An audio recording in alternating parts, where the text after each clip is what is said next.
Hello, everybody, and welcome into Inside Pitch here at the St. Louis Post-Dispatch. I'm Ben Frederickson, joined as always by my columnist colleague Jeff Gordon. And Gordo, usually we're breaking down Cardinals baseball here on Inside Pitch, and that's what we would both like to be doing. But unfortunately, we have the news Friday morning that the Cardinals game against the Brewers is postponed because of at least one positive test. Sounds like potentially multiple positive tests for coronavirus on the Cardinals. Now, this is something that, I think, realistically you thought was going to happen, but we're seeing this in a trend of outbreaks across teams since teams started traveling. Now it's this would join the list of the Marlins, the Blue Jays, the Phillies, the Brewers, the Cardinals. You can go throw the Yankees in there. Not of all teams that have had outbreaks, but of teams that have been pushed back and had schedule changes due to the virus. How do you take this news? What do you think it means for the Cardinals? And then we'll talk a little bit about what it means for baseball. But Cardinals specifically, what do you make of this? Yeah, it's just, you fear the worst because you saw what happened with the Marlins. Just a chain reaction goes through the organization. Now you're going to have to dip deeper into your organizational pile to play, assuming you are going to play. You watch what happened with the Marlins. They started claiming guys left and right, trying to make sure they were going to be able to assemble a team at some point. So you look at what happened with those guys. You see a Cardinals team that's already taken hits, with injuries and especially with Miles going down in your rotation. You lost before you even got started. Your bullpen was depleted. So, with Jordan Hicks not being able to answer the bell, you just start thinking realistically, what's this team going to look like if they try to play on with a lesser lineup? And you start imagining what sort of complications could occur.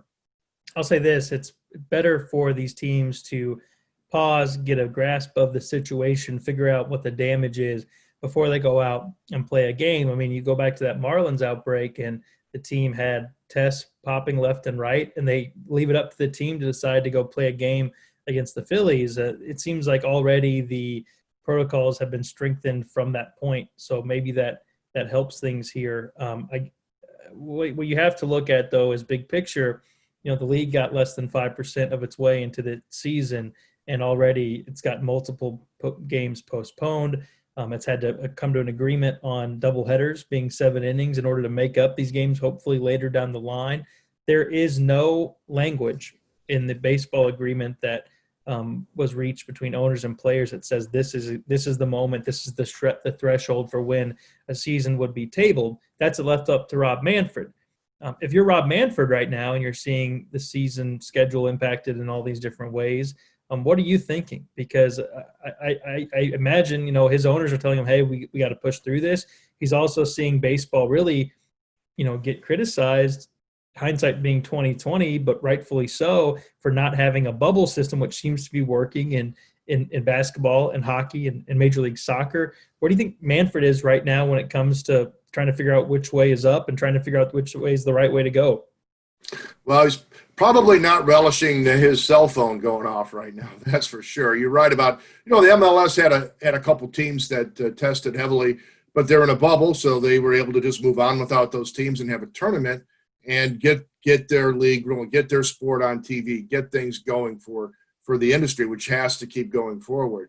But being the one team outside the bubble, or at least the first one, I mean, it's a mess. And if you're the NFL, what are you thinking?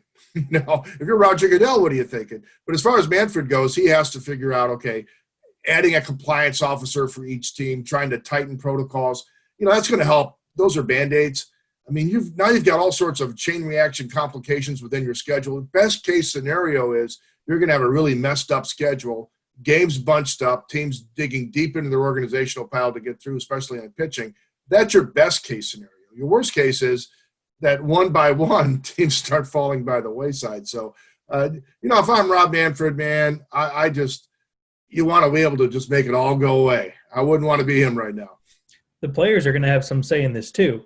The players are aware that the owners want to continue to play, but the owners aren't the ones playing. So I wouldn't be surprised to see some sort of reaction from the players at some point where they say, we've talked amongst ourselves and this doesn't seem to make a lot of sense to us. So that's not where things are right now. The Cardinals are grouping in Milwaukee to try to figure out, assess this situation.